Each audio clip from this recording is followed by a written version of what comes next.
Olá, eu sou a Daniele, professora de inglês, e essa é a correção do volume 5 de língua inglesa do 8º ano, semana 2.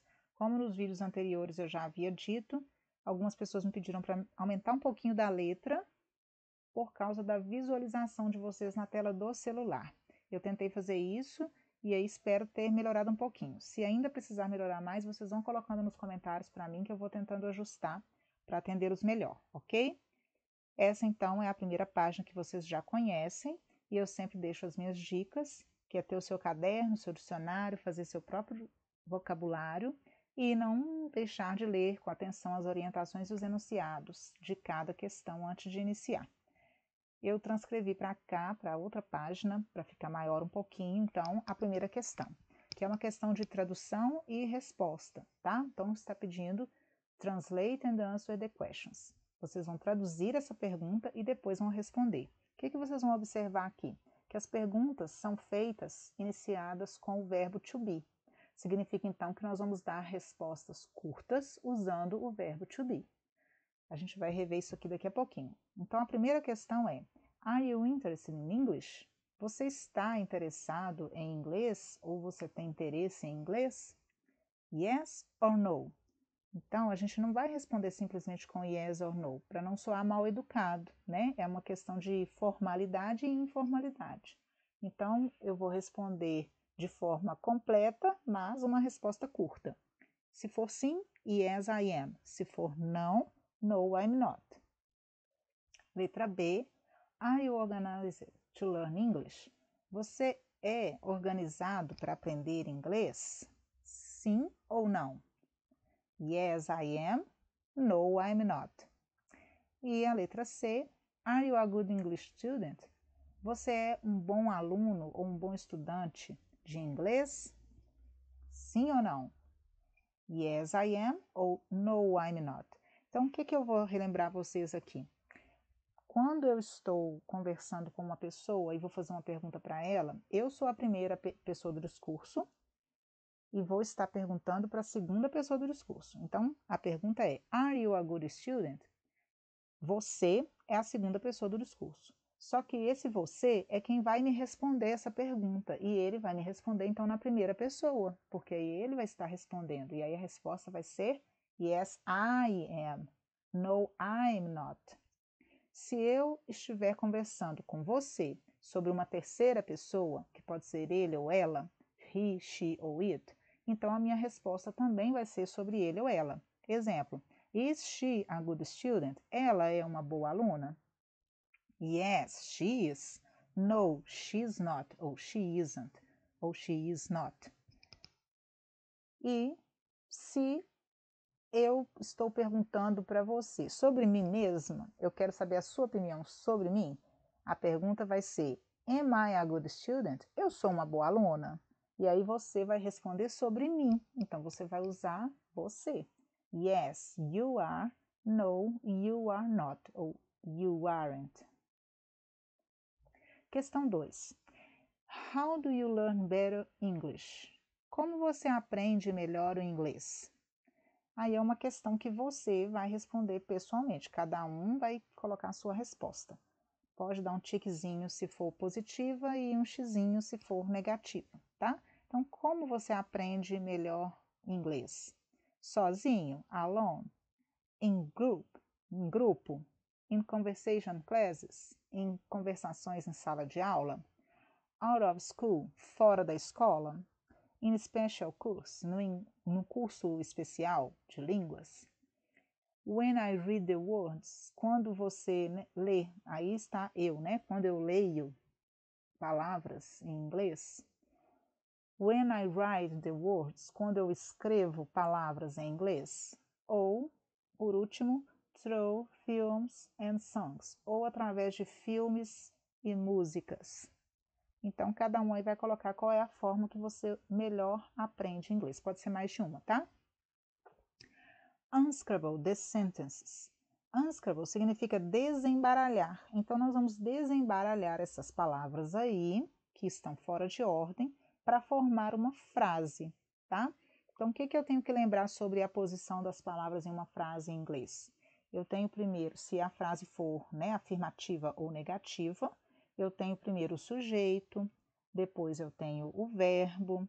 Se for na negativa e não for verbo to be, eu vou precisar do verbo auxiliar mais o not. Se for com verbo to be, eu vou colocar o not depois dele. E eu tenho o complemento.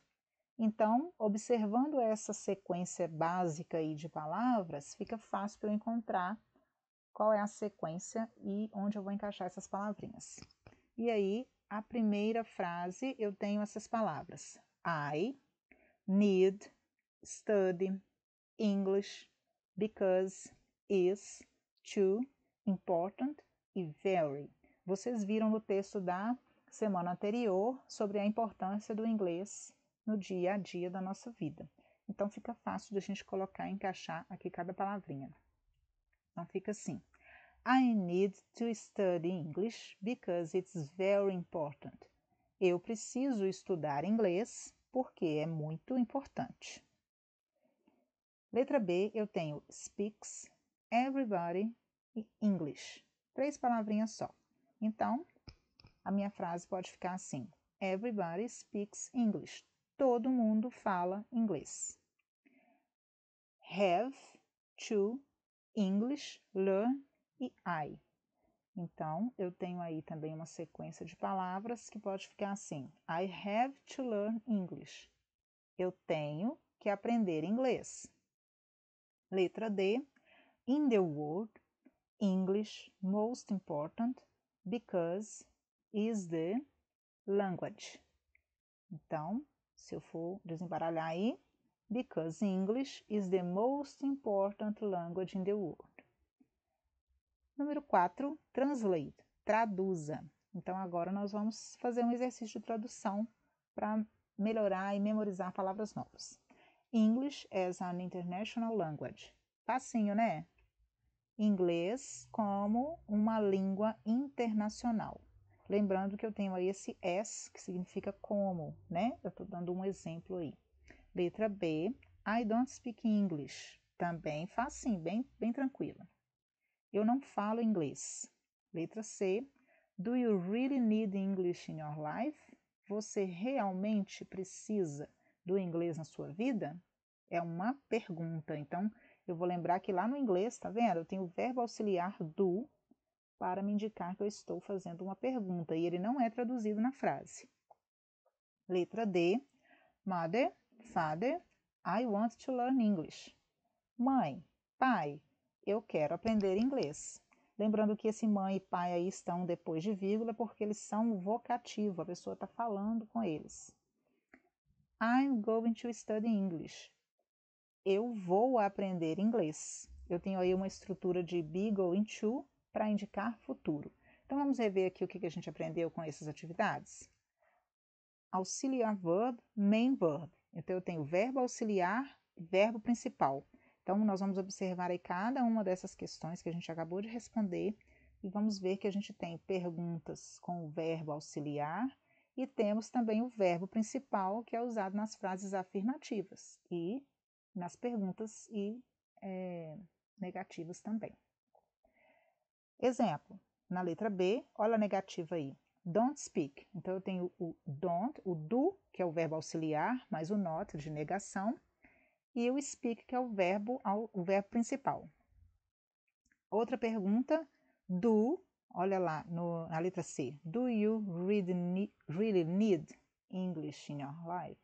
Então, eu tenho o do como verbo auxiliar para fazer a pergunta, e eu tenho o need, que é o meu verbo principal, precisar, né? Depois eu aprendi também algumas palavrinhas que podem ser novas para alguns, mas provavelmente muitos já conhecem. Não significa substantivo. Então eu tenho aí mother e father. Outros também que vocês podem usar aí, mas está bem facinho, né? Em English, por exemplo. Future, que é o be going to, a estrutura do be going to, que é uma das estruturas usadas para falar de futuro. Então, no exemplo aqui eu tenho a última questão, que é a estrutura do be going to, mais o verbo principal, que no caso dessa questão era o study. Então, quando eu falo be going to, esse be é o verbo to be, tá? e aí ele vai variar de acordo com a pessoa do discurso. Se for primeira pessoa, I am. Se for terceira pessoa, he, she, it, is. E se for you ou as pessoas do plural, are, going to, mais o verbo principal no infinitivo. Então, tá como exemplo aí a letra E. A gente termina assim a nossa atividade, essa revisão. Eu espero ter ajudado vocês mais uma vez. Não deixem de refazer as atividades, entregar aos seus professores e fiquem bem. Até a próxima!